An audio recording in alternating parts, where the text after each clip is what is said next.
Welcome to Your Daily Writing Habit, episode number 267. If you're writing a book or thinking about it, or maybe you've started writing your book but are having some trouble finishing it, or perhaps you're at the stage where you need help reaching more readers to let them know about your book, you are in the right place. Good morning. I'm your host, Christine Whitmarsh. If you're looking for me online, look for Christine Inc., I-N-K, christine-inc.com. Each day, I'm sharing with you the writing habits I've learned over my 18 years as a ghostwriter, book coach, and author. I have found that three things in particular have a huge impact on your success as an author, and they have the ability to turn a quote-unquote non-author into a published one. Those three things are writing fundamentals, productivity, and mindset habits. Here's today's quote. I'm a writer, and I will write what I want to write. And that is J.K. Rowling of Harry Potter fame. And it is FAQs Friday, where I answer your frequently asked questions, whether about the hats I wear as a ghostwriter, book coach, or author, about your writing habits, writing fundamentals, productivity, mindset, publishing, all the writing-related questions that are on your mind. And today's question comes through the contact page of my website, christine-inc.com, and it is, when do you know you can be a writer full-time? And this is an interesting one. Well, first of all, some backstory. I personally became a professional writer, meaning someone was paying me to write back in the summer of 2001, and that was with my first celebrity book ghostwriting project.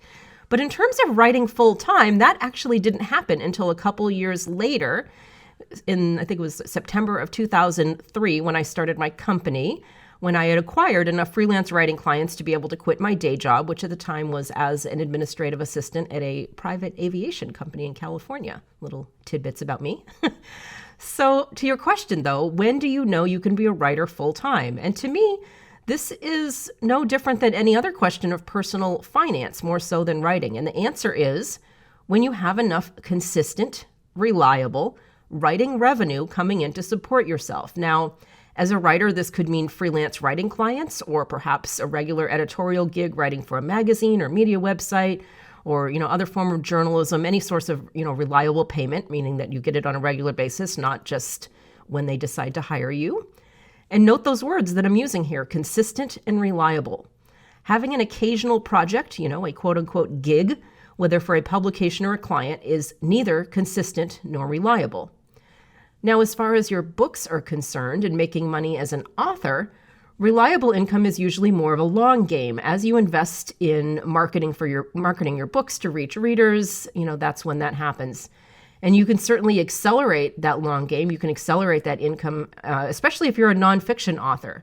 If you have some sort of upsell, like a coaching program, for instance, any kind of program or product that's attached to your book, that can certainly supplement your book sales and once again accelerate that kind of curve between, being an author and being an author for a living.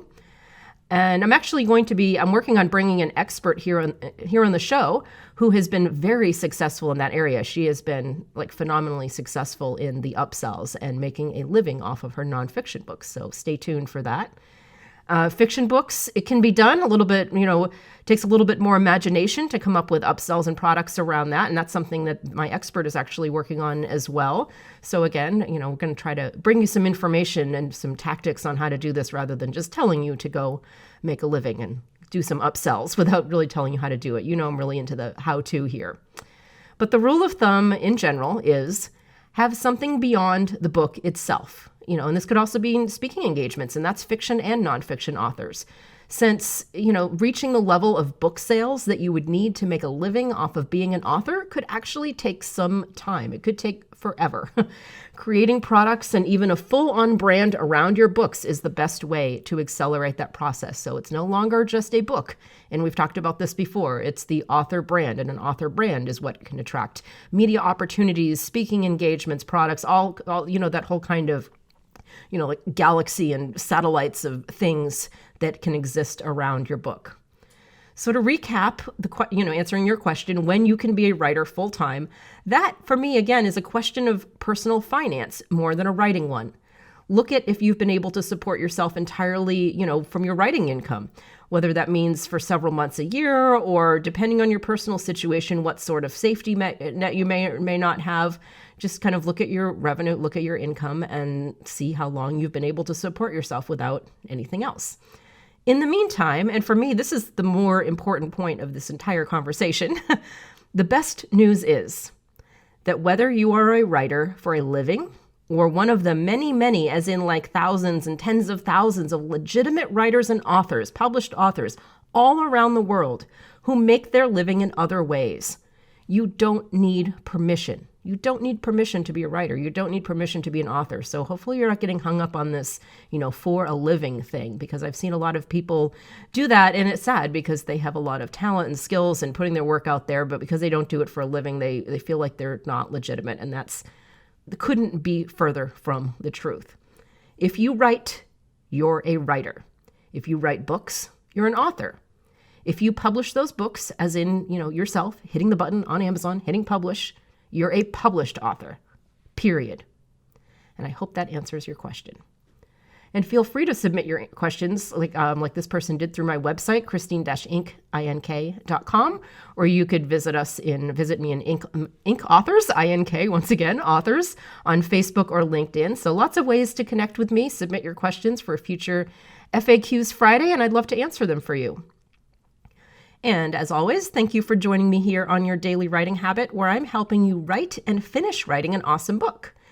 And if you know someone else who wants to write and finish writing an awesome book, please point them in the direction of the show. I would appreciate it. Until tomorrow, happy writing.